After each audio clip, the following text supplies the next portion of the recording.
Durante 3 anos, ajudei em segredo a ex-cozinheira do meu marido, depois que ele a demitiu sem nada.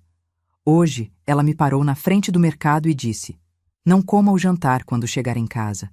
É questão de vida ou morte." Eu estava empurrando o carrinho no estacionamento.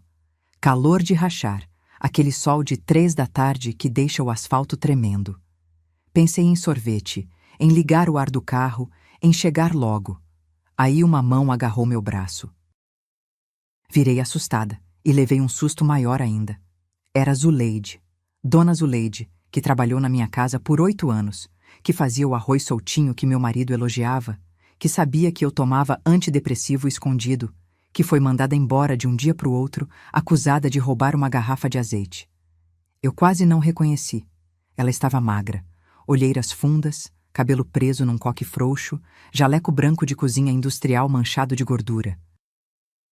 Na mão, um saco de pão amanhecido do tipo que vendem por R$1 no fim do dia. 3 anos sem ver essa mulher. E ali estava ela, me segurando com força no meio do estacionamento do Extra. "Dona Renata?" Ela disse baixinho, quase sem mexer os lábios. "Não coma o jantar quando chegar em casa." Meu coração disparou. Zuleide, o que? É questão de vida ou morte. Ela enfiou alguma coisa no bolso do meu casaco. Rápido. Olhou para os lados como se alguém pudesse estar vigiando. E saiu andando entre os carros, sem olhar para trás. Em 10 segundos, sumiu. Fiquei parada ali, o carrinho encostado na coxa, o sol queimando minha nuca. Coloquei a mão no bolso. Tinha um potinho de plástico transparente, desses de farmácia de manipulação. Dentro, um pó amarelo esverdeado, fino, que eu nunca tinha visto na vida. E um bilhete dobrado em 4. Abri com a mão tremendo. Letra de Zuleide. Eu reconhecia, ela deixava bilhetes na geladeira quando ia embora mais cedo. "Compare com o tempero do armário de cima. Você tem 72 horas. Armário de cima. Aquele armário da cozinha que meu marido disse ser só para os temperos importados dele. O cantinho sagrado do Heitor. "Não mexe aí, amor. São especiarias caras. Eu cuido." E eu nunca mexi. Em 12 anos de casamento, nunca mexi. Fiquei olhando pro potinho. Pro pó esquisito lá dentro. Pra letra de Zuleide no papel amassado. 72 horas. 3 dias. 3 dias pra quê? Se você está gostando dessa história, já se inscreve no canal e ativa o sininho. Eu preciso te contar o que eu descobri quando abri aquele armário. Entrei no carro, tranquei as portas, fiquei um tempão ali, com o ar-condicionado na cara, tentando entender. Por que Zuleide sabia o que tinha no armário do meu marido? Por que ela sumiu daquele jeito? E por quê? Por quê? Ela falou em vida ou morte. Liguei o carro. Voltei para casa devagar, pensando em cada detalhe. Zuleide não era louca. Nunca foi. Era a pessoa mais pé no chão que eu conheci. Se ela disse aquilo, tinha motivo. E eu ia descobrir qual. Quando cheguei em casa, Heitor ainda não tinha voltado do trabalho. A cozinha estava vazia, silenciosa. Olhei para o armário de cima e entendi que aquele era o momento de abrir uma porta que eu evitei a vida inteira. Mas antes de te contar o que encontrei, preciso te explicar como tudo começou. 3 anos atrás, uma quinta-feira de março. Eu estava casada com o Heitor há 9 anos naquela época. Hoje são 12. Ele é dono de uma corretora de seguros em Campinas, daquelas de porte médio, uns 15 funcionários, escritório no centro. Conheci ele numa festa de aniversário da minha prima. Ele era amigo do marido dela. 42 anos, divorciado, educado, cabelo grisalho que dava charme. Viúvo, na verdade. Não divorciado. A primeira esposa dele, Cláudia, morreu de uma doença autoimune rara. Ele contava isso com os olhos marejados. Foi muito rápido, Renata. Quando os médicos descobriram, já não tinha o que fazer. Eu senti pena. Admirei a forma como ele falava dela com respeito. Casei achando que tinha encontrado um homem bom. Zuleide já trabalhava na casa antes de mim. Era herança do casamento anterior. a cozinheira de confiança. No começo estranhei, mas logo entendi por quê. Zuleide era ouro. Organizava a despensa, sabia o ponto exato do feijão, lembrava das contas, deixava tudo no lugar. E mais que isso, ela me ouvia. Heitor nunca quis filhos. Já passei da idade para isso, dizia. Eu tinha 31 quando casei. Hoje tenho 43 e um útero vazio que às vezes dói de um jeito que não é físico. Zuleide percebia. Trazia chá de camomila sem eu pedir. Sentava do meu lado quando Heitor viajava. A senhora não está sozinha, dona Renata. Ela era a única que sabia dos meus antidepressivos. Eu escondia de Heitor porque ele achava frescura. Isso é coisa de gente fraca. Ele falou uma vez sobre uma colega de trabalho dele que teve burnout. Então, engolia o comprimido escondido, todo dia de manhã, enquanto Zuleide fingia não ver. Até aquela quinta-feira de março. Heitor chegou do trabalho mais cedo. Eu estava na sala vendo televisão. Ouvi a voz dele na cozinha, alterada. Cadê a garrafa de azeite? Fui ver o que estava acontecendo. Zuleide estava parada perto do fogão, pano de prato na mão, sem expressão. Heitor segurava uma garrafa vazia, rótulo em italiano, vidro verde escuro. Essa garrafa custou R$ 900, 900, e sumiu. Olhei para Zuleide esperando que ela se defendesse, explicasse, falasse qualquer coisa. Ela ficou em silêncio. Só me olhou. Um olhar estranho, que na época eu não entendi. Hoje entendo. Era pena. Pena de mim.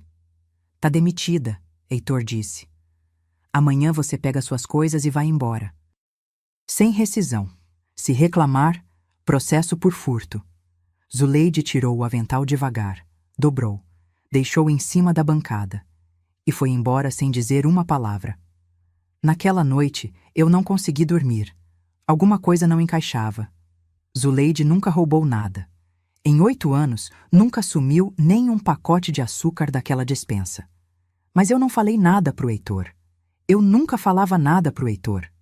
Na semana seguinte, comecei a depositar R$ 800 por mês na conta dela. Pix, escondido, do dinheiro que ele me dava de mesada. Durante 3 anos, fiz isso sem ele saber. E agora Zuleide tinha voltado para me avisar de alguma coisa. Alguma coisa sobre o armário de cima. E sobre o azeite que nunca foi roubado. Voltei para a cozinha. O potinho de Zuleide pesava no meu bolso como se fosse de chumbo. O armário de cima ficava do lado direito da geladeira. Porta de madeira clara, puxador de inox. Eu passava por ele todo dia. Limpava por fora com pano úmido. Nunca abri. São minhas especiarias, amor. Importadas. Deixa que eu cuido. Heitor tinha esse hobby desde que Zuleide foi embora. Começou a preparar molhos especiais, temperos diferentes, coisas que ele dizia ter aprendido num curso de gastronomia online. Eu achava bonito. Marido que cozinha, marido que se dedica. Puxei uma cadeira, subi. Minha mão tremeu no puxador. Abri. 7 potinhos de plástico, idênticos ao que Zuleide me deu. Todos transparentes, todos com pó dentro. Amarelo, esverdeado, bege, cinza claro. Nenhum tinha rótulo, nenhum tinha nome, nenhum tinha nada escrito. Peguei um, cheirei de leve. Não tinha cheiro, nada. Como se fosse talco velho. No fundo do armário, encostada na parede, tinha uma caderneta preta, pequena, do tamanho de um passaporte, capa de couro falso, elástico prendendo. Desci da cadeira com ela na mão. Sentei na mesa da cozinha. Abri na primeira página. Números, datas, letras. 1403, 12 mg, RM. 1703, 12 mg, RM. 2003, 15 mg, RM. Página após página, sempre o mesmo padrão. Data, peso em miligramas e as iniciais RM Renata Moraes. Eu sou Renata Moraes. Fui passando as páginas. As datas iam ficando mais recentes. A última anotação era de 2 dias atrás. 10/01, 18 mg, RM. Fase 3. Fase 3. Fase 3 de quê? Voltei para o começo da caderneta, e aí meu sangue gelou. Tinha outras páginas antes, outras datas, outras iniciais RM, mas com datas de anos atrás, 2019, 2017, 2015. Como assim? Eu só casei com Heitor em 2014. Ouvi o barulho do portão automático abrindo. O carro dele. Meu corpo inteiro entrou em alerta. Fechei a caderneta. Olhei para o armário aberto, para os potinhos fora do lugar. Subi na cadeira de novo. Arrumei tudo rápido. Fechei a porta. Desci. O motor do carro desligou. Eu tinha segundos. Enfiei a caderneta dentro da calcinha, bem na lateral, onde o elástico apertava. Ajeitei a blusa por cima. Respirei fundo. A porta da cozinha abriu. Oi, amor? Heitor entrou com a pasta de couro, afrouxando a gravata. Tudo bem? Você tá pálida. Sorri. O sorriso mais falso que já dei na vida. Tô ótima, só calor. Fui no mercado, o estacionamento tava um inferno. Ele beijou minha testa. Passou por mim. Abriu a geladeira. Pegou uma cerveja. Vou fazer aquele risoto de fungo pro jantar. Você gosta, né? Adoro, eu disse. Ele sorriu. Aquele sorriso que eu achava carinhoso, que agora parecia outra coisa. Fui pro banheiro. Tranquei a porta. Sentei no vaso fechado e tirei a caderneta. Folheei de novo, devagar. E contei. 6 blocos de datas diferentes. 6 sequências de RM. 6 vezes alguém anotou miligramas e fases. Eu era a 7ª. A pergunta que martelava na minha cabeça não me deixou dormir naquela noite.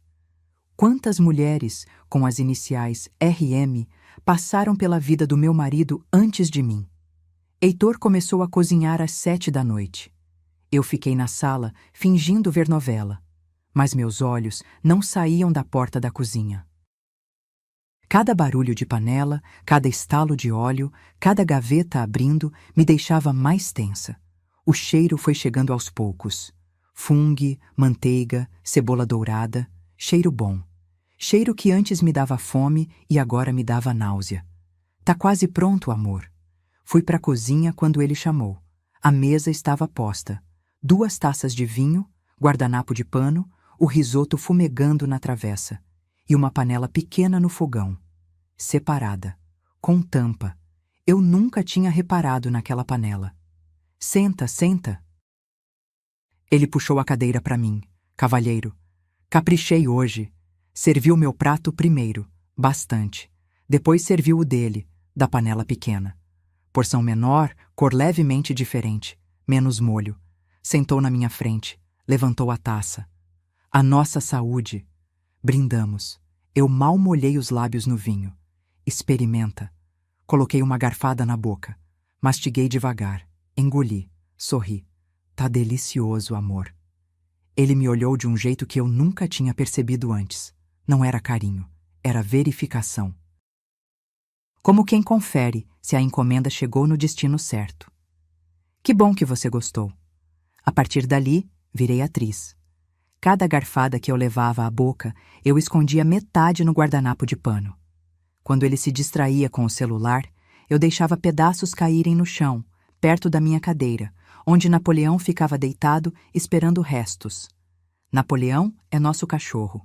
Um vira-lata caramelo que Heitor nunca deixou eu alimentar com comida de gente. Cachorro come ração, Renata. Não inventa.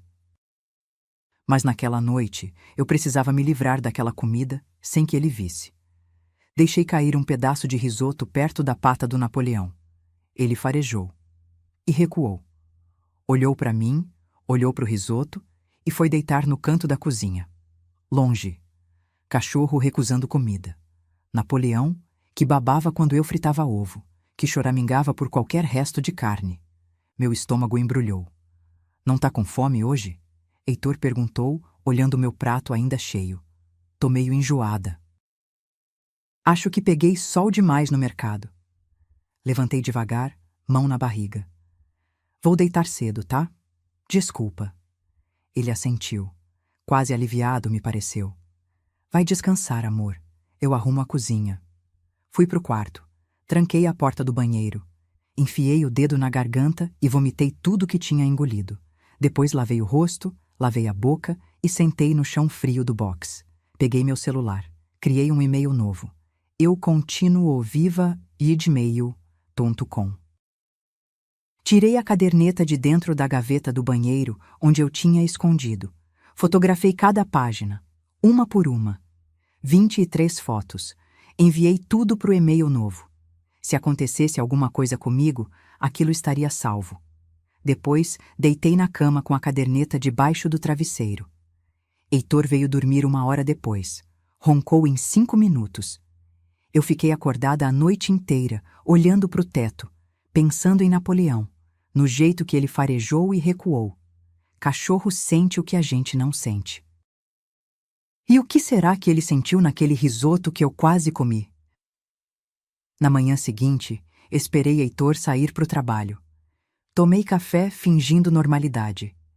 Beijinho na testa. Tchau, amor. Bom trabalho. Assim que o carro dele sumiu na esquina, peguei minha bolsa e saí. Fui ao banco. Heitor sempre falou que a gente tinha uma conta conjunta para emergências. Tá tudo lá, Renata. Se precisar um dia, é só ir na agência. Eu nunca precisei. Ele pagava tudo, me dava mesada. Eu não trabalhava desde que casei. Decisão dele, que eu aceitei feito boba. Cheguei no Bradesco da Avenida Norte-Sul às 10 da manhã. Fila pequena. Peguei senha, sentei, esperei. Quando chamaram, fui até o guichê. Moça jovem, cabelo preso, crachá escrito Fernanda. Bom dia. Queria consultar uma conta conjunta no nome do meu marido. Passei os dados, CPF dele, meu RG, certidão de casamento que eu tinha levado por garantia. Fernanda digitou. Franziu a testa. Digitou de novo. Senhora, essa conta foi encerrada há 2 anos.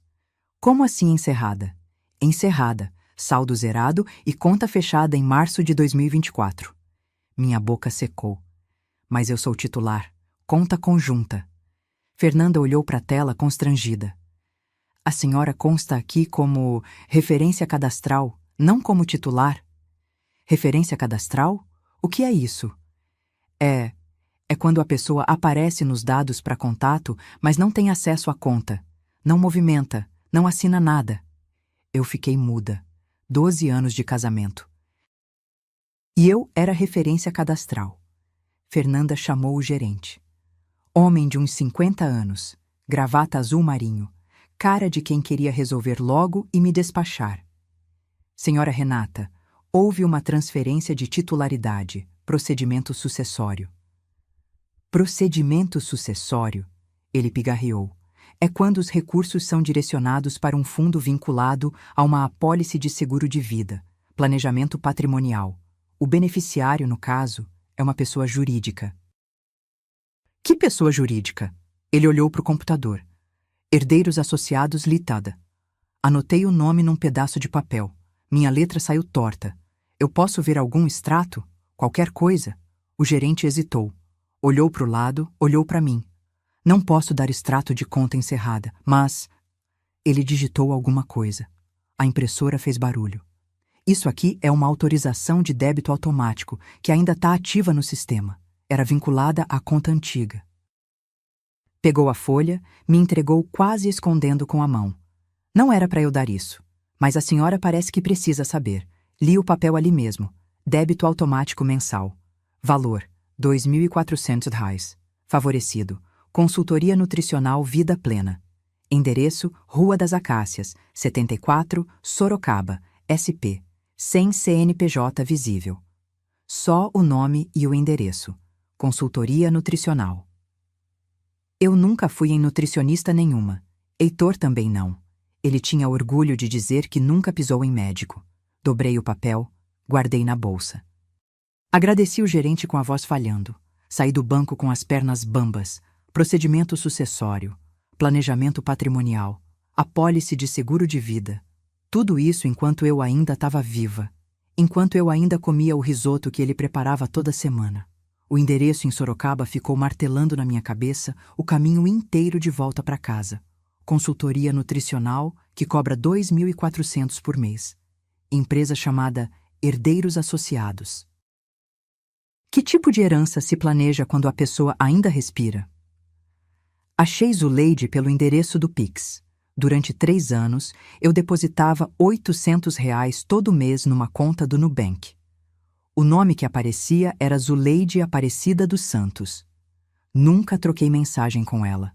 Nunca perguntei se estava bem. Só mandava o dinheiro e pronto. Minha forma covarde de pedir desculpas por não ter defendido ela naquele dia. Agora eu precisava mais do que pedir desculpas. O endereço era no Jardim São Jorge, bairro que eu nunca tinha pisado. Ruas de terra batida, casas de bloco aparente, cachorro latindo em cada esquina. A padaria ficava numa travessa, entre uma oficina mecânica e uma igreja evangélica. Padaria Estrela da Manhã. Letreiro torto, tinta descascando. Entrei, cheiro de pão quente, balcão de vidro com sonhos e enroladinhos de salsicha.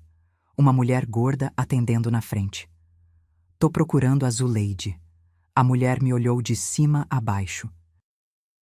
Minha roupa, minha bolsa, meu jeito de não pertencer ali. Ela tá nos fundos. Você é a patroa antiga? Não respondi.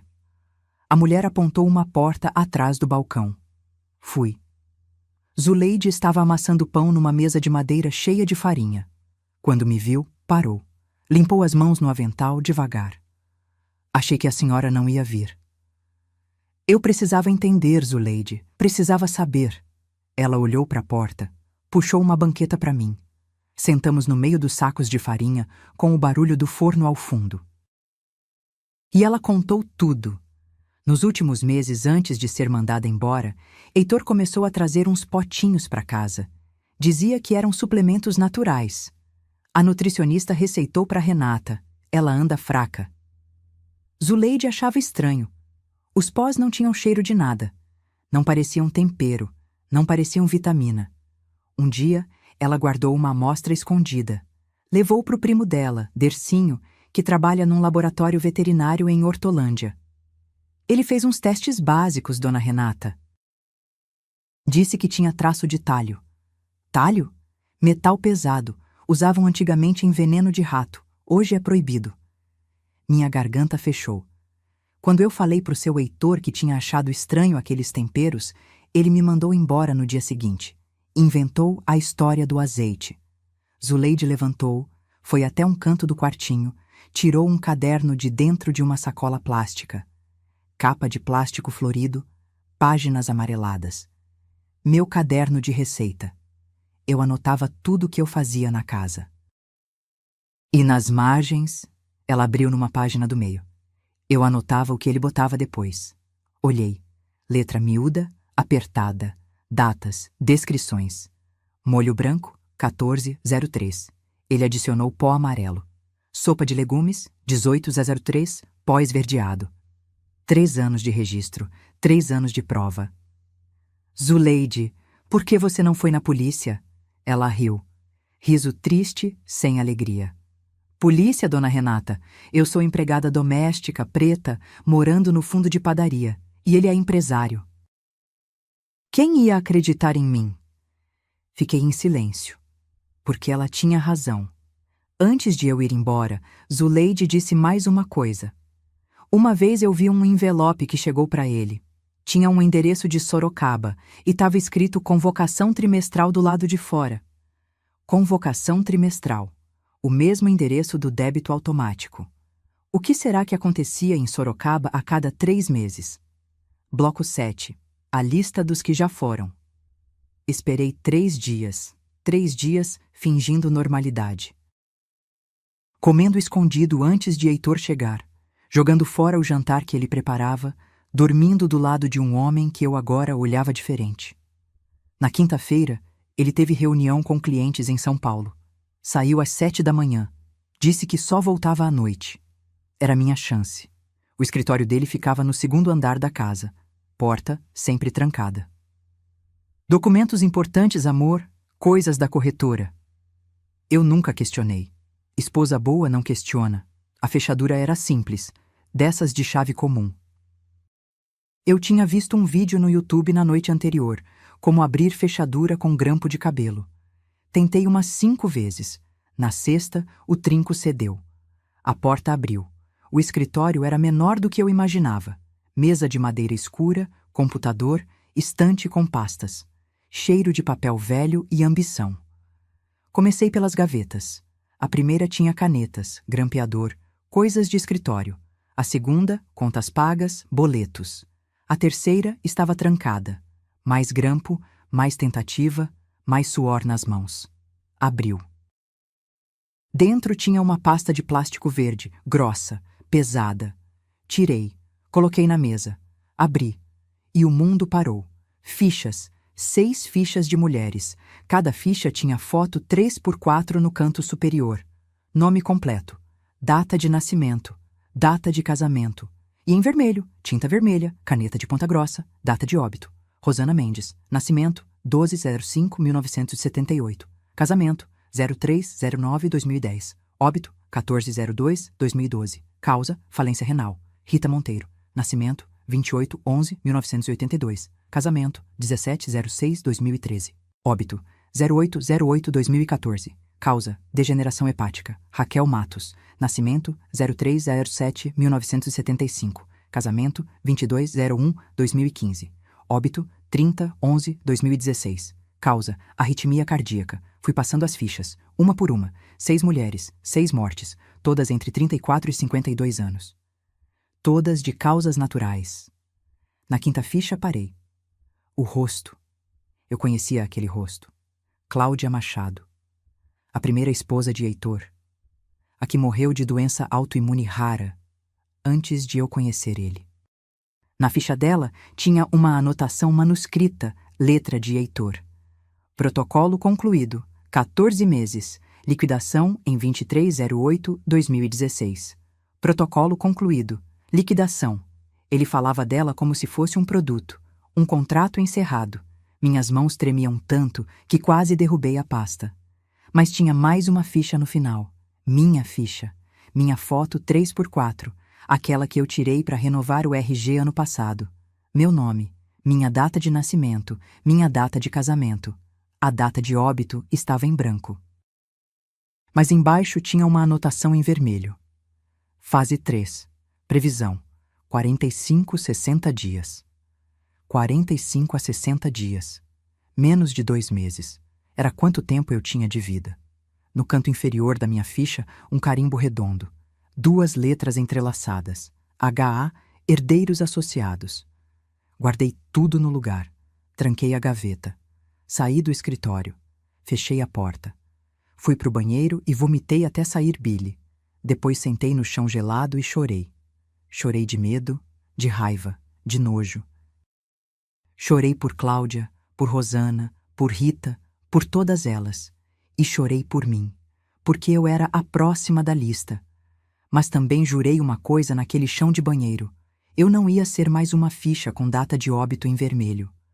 Quantos homens como o Heitor existiam por trás daquele carimbo? Zuleide me deu o endereço de Dercinho no dia seguinte.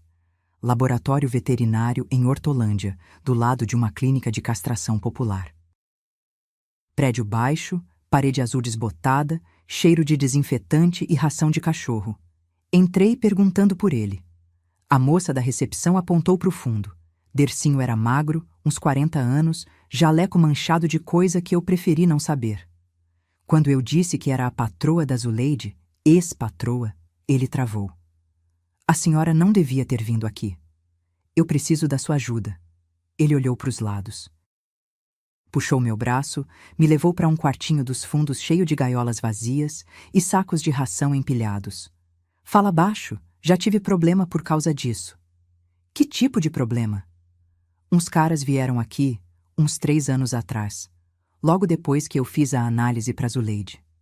Perguntaram o que eu tinha descoberto, quem tinha me procurado. Gente séria, terno, carro preto. Falaram que se eu abrisse a boca de novo, ia perder mais que o emprego.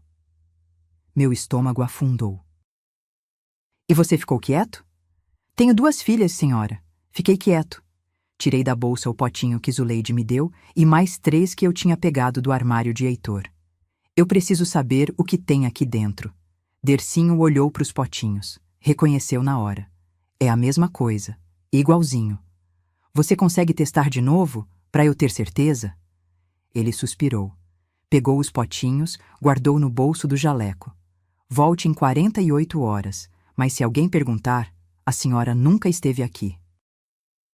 Ia agradecer e ir embora, mas Dercinho segurou meu braço. Espera, tem uma coisa que eu nunca contei para Zuleide. O quê? Esse tipo de amostra eu já vi antes. Não foi só a sua. Uns 5 anos atrás, uma moça de Sorocaba me trouxe um potinho igual. Mesma cor, mesma textura. Disse que o marido estava colocando na comida dela. E o que aconteceu com ela? Dercinho desviou o olhar. Morreu 3 meses depois. Disseram que foi lúpus. Senti o chão sumir. Você sabe o nome dela? Ele foi até um armário velho, abriu uma gaveta cheia de tranqueira. Tirou um celular antigo, daqueles de tecla. Eu guardei esse aparelho porque tinha umas coisas importantes, contatos de fornecedor, esse tipo de coisa. Ficou apertando botões, procurando. Aqui, o contato dela. Me mostrou a tela rachada. Regina Machado, R.M. As mesmas iniciais que estavam na caderneta de Heitor. As mesmas iniciais de todas as fichas. Dercinho, você lembra de mais alguma coisa sobre ela? Qualquer detalhe? Ele coçou a cabeça. Ela disse que o marido era de Campinas, trabalhava com seguros e que tinha uma empresa que organizava tudo, tipo um clube. Clube. Herdeiros Associados não era só uma empresa, era uma organização. Voltei para casa em silêncio. O nome de Regina Machado não saía da minha cabeça. O sistema escolhia mulheres pelas iniciais, RM todas. Um código. Uma forma de organizar as vítimas como se fossem produtos numa prateleira. Mas por que as mesmas iniciais? E quantas Regina, Renata, Rosana ainda estavam sendo envenenadas nesse momento, achando que o marido só queria cuidar da saúde delas? A correspondência chegou numa terça-feira. Heitor tinha o hábito de pegar as cartas antes de mim. Levantava cedo, ia até a caixa de correio, separava tudo. Eu só via as contas que ele deixava na mesa da cozinha. Luz, água, condomínio. O resto sumia no escritório dele. Mas naquela terça eu acordei mais cedo. Insônia. Fiquei ouvindo os passarinhos até clarear. Quando o barulho do porteiro deixando as cartas chegou, eu já estava de pé. Desci antes dele. 3 envelopes. Conta de telefone, propaganda de plano de saúde e um envelope branco, sem remetente. No canto superior esquerdo, um logo discreto em relevo. 2 letras entrelaçadas. H.A. Meu coração disparou. Escondi o envelope na cintura da calça, debaixo da blusa. Deixei os outros 2 na mesa. Voltei para o quarto fingindo que ia tomar banho. No banheiro, abri. Dentro tinha um cartão convite. Papel grosso, bordas douradas, parecia convite de casamento chique. Prezado associado, sua presença é solicitada na reunião trimestral. Data: 18 de janeiro. Horário: 15 horas.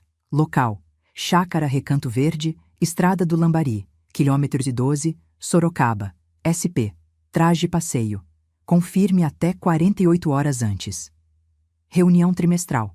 A convocação que Zuleide viu no envelope anos atrás. 18 de janeiro era dali a 3 dias. Fotografei o convite. Guardei junto com as outras provas no e-mail que eu tinha criado.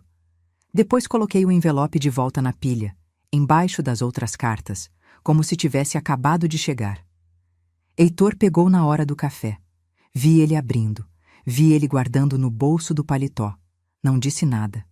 No dia 18, ele inventou uma reunião com clientes em Jundiaí. Volto só de noite, amor. Não me espera para jantar. Beijinho na testa. Tchau. Carro saindo. Esperei 15 minutos. Liguei para Zuleide. Preciso de ajuda. Consegue um carro que não seja rastreado? Ela não perguntou por quê. Só disse: meu sobrinho trabalha com Uber. Pego o carro dele emprestado. Te busco em 1 hora. Zuleide chegou num Gol prata, amassado na lateral, cheiro de aromatizante de pinheiro. Fomos para Sorocaba pela Raposo Tavares. 1h40 de estrada. Ela dirigindo, eu com o coração na boca. Achamos a estrada do Lambari pelo GPS. Quilômetro 12. Entrada de terra batida. Placa de madeira. Chácara Recanto Verde. Propriedade particular. Estacionamos a 500 metros, escondidas num laranjal abandonado. Dercinho tinha me emprestado um binóculo, daqueles de observar pássaro. Eu fiquei agachada atrás de uma árvore, olhando. Durante 2 horas chegaram 7 carros, todos bons. SUVs, sedãs importados. Homens de meia idade desciam, bem vestidos. Cumprimentavam-se na varanda da casa principal como velhos amigos. Fotografei todas as placas. O 6º carro me fez engasgar. SUV preto, placa de Campinas, adesivo no vidro traseiro. Família é patrimônio. Eu conhecia aquele carro, conhecia aquele adesivo. Era o carro de Osvaldo, sócio de Heitor na corretora, amigo de churrasco, o cara que foi padrinho no nosso casamento. Heitor chegou por último. Desceu, apertou a mão de Osvaldo, entraram juntos. Fiquei ali até escurecer. Fotografei tudo. Cada rosto que apareceu na janela. Cada carro que saiu. Voltamos para Campinas em silêncio. Osvaldo, o homem que me deu aliança no altar. Se ele estava naquela reunião, quantas esposas de associados estavam jantando veneno naquele momento, achando que eram amadas? Na noite seguinte, não consegui dormir. Fiquei sentada na cama com o celular, olhando as fotos que eu tinha tirado das fichas. 6 mulheres, 6 mortes, 6 vezes as mesmas iniciais. Rosana Mendes, Rita Monteiro, Raquel Matos, Roberta Miranda, Regina Machado, Cláudia, não. Cláudia Machado, CM. Espera. Voltei na foto. Olhei de novo. Cláudia Machado. A primeira esposa de Heitor. A ficha dela era diferente das outras, mas na caderneta preta, todas as entradas eram RM. Peguei a caderneta debaixo do colchão, folheei, conferi. As anotações mais antigas, 2015 e 2016, eram de RM, não de CM. Então quem era a RM de 2015? Voltei nas fotos das fichas, contei de novo. Regina Machado, a moça de Sorocaba que procurou Dercinho. Ela morreu em 2016. As datas batiam. Mas Cláudia morreu antes, em 2014, segundo Heitor. Fui pesquisar no Google. Cláudia Machado, óbito Campinas, 2014.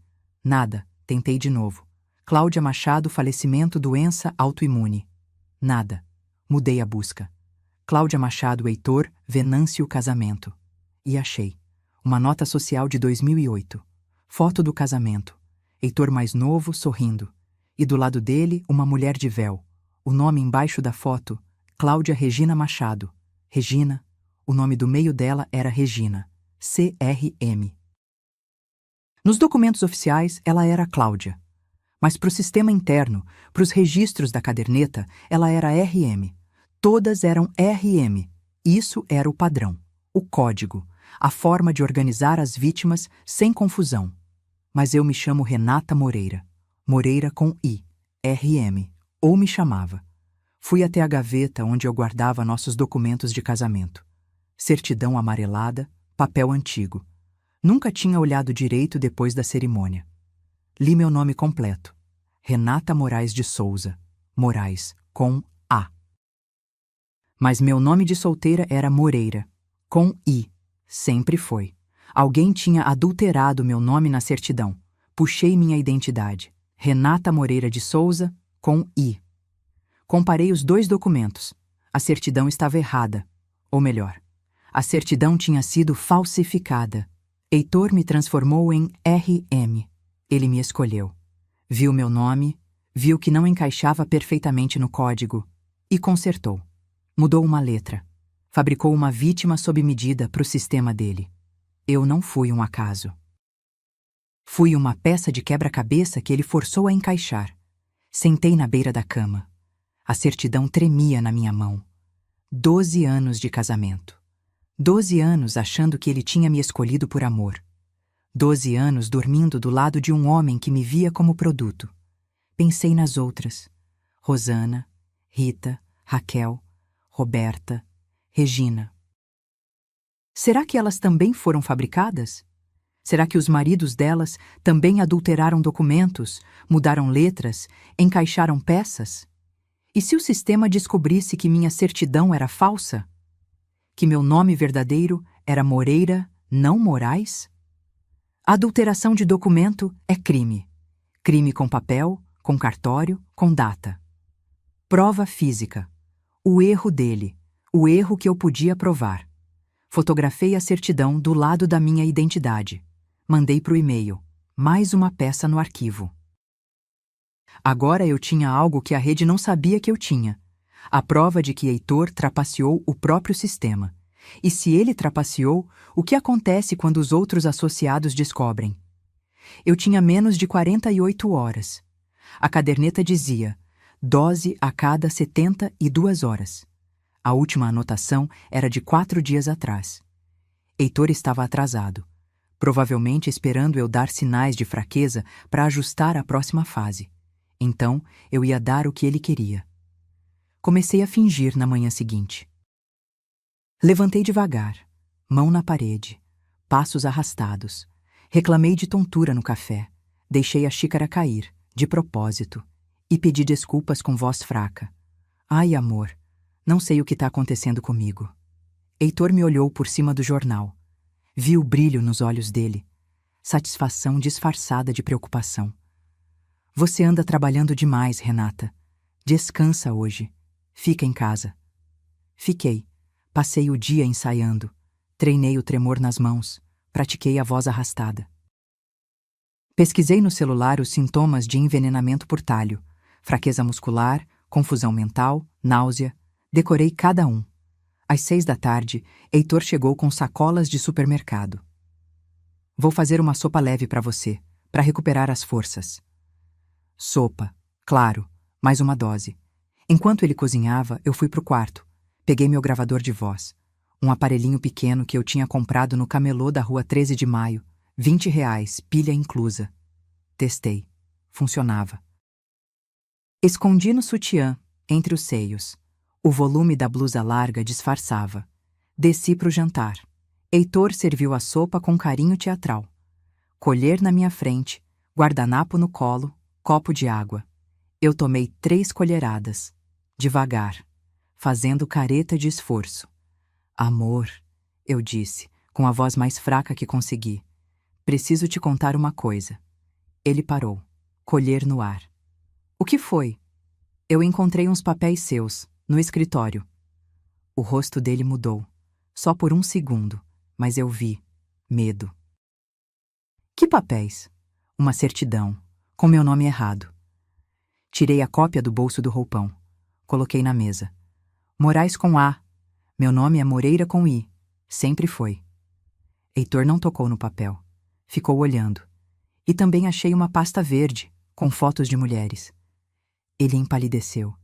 Renata, você não devia ter mexido. Eu escondi tudo, Heitor, num lugar que você não vai achar. Olhei firme nos olhos dele. Só devolvo se você me contar a verdade. Silêncio. O relógio da cozinha fazia tic-tac. A sopa esfriando. O ar pesado entre nós dois. Heitor se levantou. Foi até a janela. Ficou de costas para mim. Você não ia entender. Tenta. Ele respirou fundo e começou a falar. Existe uma organização. Funciona há 15 anos. Corretores de seguro. Homens como eu. Não me movi. Deixei ele continuar. A gente seleciona. Mulheres com perfil específico. Faz seguro de vida no nome delas. Administra um protocolo.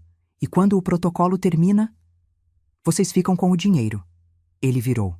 Me olhou com algo que parecia alívio. Como se fosse bom finalmente contar. 60% para o viúvo, 40% para a organização. É gestão patrimonial, Renata. Não é pessoal. Gestão patrimonial. Ele falava de assassinato como se fosse planilha de Excel. E a Cláudia, sua primeira esposa? Heitor deu de ombros. Foi a mais rápida, 8 meses. Senti o gravador esquentar contra minha pele. Eu tinha tudo, mas ele ainda não tinha terminado de falar, e o que veio depois mudou todo o meu plano. Heitor sentou de novo, Pegou o copo de água, bebeu devagar. Parecia aliviado por estar falando, como se carregar aquilo sozinho pesasse demais. A organização se chama Herdeiros Associados. Começou em 2009, um grupo de corretores que percebeu uma coisa óbvia. Que coisa? Seguro de vida paga bem, mas só quando alguém morre. Ele deu um sorriso torto. O problema é que gente saudável demora para morrer. Então a gente acelera. Meu estômago revirou, mas mantive o rosto neutro. Quantos são vocês? Hoje 12 associados ativos. Já foram mais. Alguns saíram. Outros... Ele fez um gesto vago. Foram desligados. Desligados como? A organização tem regras, Renata. Regras rígidas. Quem quebra protocolo, quem vaza informação, quem coloca o grupo em risco, é eliminado. Eliminado. Ele falou como quem fala de demissão. E o código? As iniciais RM? Heitor pareceu surpreso que eu soubesse. Sistema de organização interna. Todas as esposas têm que ter as mesmas iniciais. Facilita a papelada, evita confusão entre os projetos. Cada associado escolhe uma letra. Eu fiquei com RM. E se a mulher não tiver essas iniciais? A gente adapta. Ele olhou para a certidão na mesa. Muda documento, ajusta registro. Cartório não confere. Ninguém confere. Pensei na minha certidão. Moreira virou Moraes. Uma letra. Uma vida. E o protocolo? Como funciona? Heitor cruzou os braços. Professor explicando matéria. 5 fases. A primeira é a adaptação. Doses baixas, corpo se acostumando. A segunda é a acumulação. A substância vai se depositando nos órgãos. Terceira fase é sintomática. Começam os sinais. Quarta é deterioração. Quinta é liquidação. Ele assentiu. Você está na fase 3. Mais uns 40 dias e os médicos iam começar a investigar. Exames de sangue alterados, função renal comprometida. Iam achar que era doença autoimune. Lúpus, talvez. É o diagnóstico mais comum. Lúpus. A mesma coisa que matou Regina Machado. E a Cláudia? Foi assim também? Cláudia foi minha primeira. Eu ainda estava aprendendo. Errei a dosagem algumas vezes. Acelerei demais. 8 meses. Ele falou como quem comenta erro em receita de bolo. Depois melhorei. Rosana durou 14 meses. Rita, 11. Fui refinando. Senti bile subindo na garganta. Engoli. E se alguém desconfiar? Se uma esposa descobrir? Nunca aconteceu, até agora. Ele me olhou. Você é a primeira que chegou tão longe. Quase soou como elogio. A organização sabe que eu descobri? Não, e não pode saber. A voz dele ficou tensa pela primeira vez. Tem uma auditoria interna a cada trimestre. Se acharem que algum associado representa risco que pode vazar, resolvem entre eles. Resolvem como? Você não quer saber. Ficamos em silêncio. O gravador continuava rodando contra minha pele. 47 minutos de confissão. Nomes, datas, percentuais, métodos, tudo registrado. Heitor achava que eu estava fraca demais para reagir. Que eu ia aceitar, negociar, implorar. Ele não sabia que eu tinha acabado de gravar a sentença dele. Mas uma coisa ele disse que mudou meu plano. A auditoria interna. Se a organização soubesse que Heitor era um risco, eles mesmos cuidariam dele. Eu não precisava ir à polícia. Só precisava fazer os outros associados acharem que Heitor ia delatá-los. A própria rede seria minha arma. Pensei em ir à polícia. Por uns 10 minutos, sentada no banheiro com o gravador na mão, eu pensei.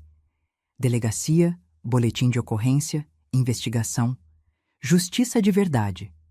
Mas aí lembrei de uma coisa que Zuleide me disse. Eu sou empregada doméstica, preta, morando no fundo de padaria. E ele é empresário. Quem ia acreditar em mim? Heitor era empresário, conhecido. Tinha amigos na cidade, sócio influente, clientes importantes. A organização existia há 15 anos. 15 anos sem ninguém descobrir. Será que não tinha nenhum delegado, nenhum escrivão, nenhum juiz no bolso deles? Eu não podia arriscar, mas eu podia usar o sistema contra ele. Passei a noite toda acordada. Heitor dormiu no sofá. Acho que ficou com medo de dormir do meu lado depois de tudo que contou. Melhor para mim. Peguei o celular. Abri as fotos que eu tinha tirado do convite da reunião trimestral. Logo da HA, formato do texto, tipo de papel. Criei um e-mail novo imitando o endereço oficial. Herdeiros Associados, comunicado Igmail. Depois, peguei as fotos das placas dos carros que eu tinha registrado na chácara. 7 placas, 7 associados. Passei 2 horas pesquisando. Consulta de placa em site de leilão, busca no Google, rede social. Consegui identificar 5 dos 7. Empresários de Campinas, Sorocaba, Jundiaí. Donos de corretora, imobiliária, financeira. Todos casados. Todos com esposas de sorriso triste nas fotos de perfil. Achei o e-mail de 4 deles nos sites das empresas. O 5º era Osvaldo. O e-mail dele eu já sabia de cor. 8 anos recebendo convite de churrasco na casa dele. Montei a mensagem. Prezados associados, comunicado urgente. Heitor Venâncio está coletando provas para negociar delação premiada com o Ministério Público. Gravações de reuniões e documentos internos já foram entregues. Vazamento iminente. Medidas de contenção recomendadas. Segue a amostra do material vazado. Anexei um trecho da gravação. 30 segundos. Editei para parecer que Heitor estava delatando os outros. Cortei minha voz, deixei só a dele. 12 associados ativos, regras rígidas. Quem coloca o grupo em risco é eliminado. Fora de contexto, parecia confissão para a polícia. Mandei às 3 da manhã e esperei. 24 horas depois, Osvaldo apareceu na nossa porta. Eu estava na casa de Zuleide. Dercinho tinha emprestado o carro de novo. Ficamos estacionados na esquina, longe o suficiente para não ser vista, perto o suficiente para ver.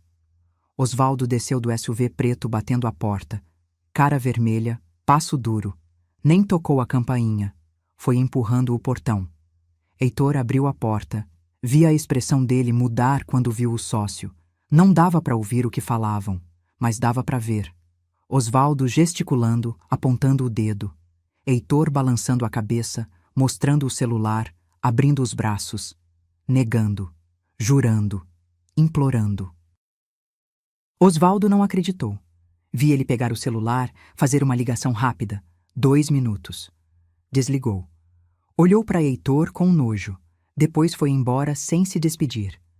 Heitor ficou parado na varanda. Sozinho, pequeno. A auditoria interna tinha começado.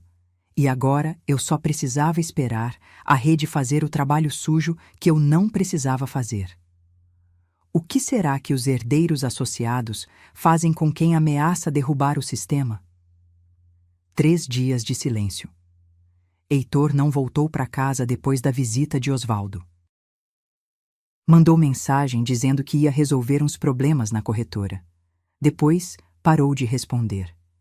Eu fiquei na casa de Zuleide, dormindo no quartinho dos fundos da padaria, entre sacos de farinha e o cheiro de pão que crescia de madrugada. Não conseguia comer, não conseguia dormir direito. Ficava olhando o celular, esperando notícia. Na 4ª manhã, chegou. Zuleide me acordou com o celular na mão. Dona Renata, olha isso. Era uma notícia no G1 Campinas. Título em vermelho. Empresário é encontrado em motel de Itapetininga em situação suspeita. Li tremendo. Heitor Venâncio, 54 anos, empresário do ramo de seguros, foi encontrado pela polícia militar num motel de beira de estrada. Estava algemado à cabeceira da cama, consciente, mas em estado de choque. No bolso da calça, um pendrive. No criado mudo, uma carta assinada. A carta dizia que Heitor era o único responsável por um esquema de fraude em seguros de vida. Que tinha agido sozinho. Que os outros nomes mencionados eram vítimas da chantagem dele. Os associados tinham queimado o elo fraco. Entregaram Heitor para se salvar. Plantaram as provas no bolso dele. Deixaram algemado num motel para a polícia achar. O sistema que ele ajudou a criar tinha engolido ele. Mas não parou aí. O pendrive tinha tudo. Fichas das vítimas, fotos, datas, apólices. A polícia abriu investigação, pediu exumação dos corpos. Os laudos começaram a voltar. Traços de metais pesados em 4 das 6 mulheres. Causa da morte reescrita: homicídio.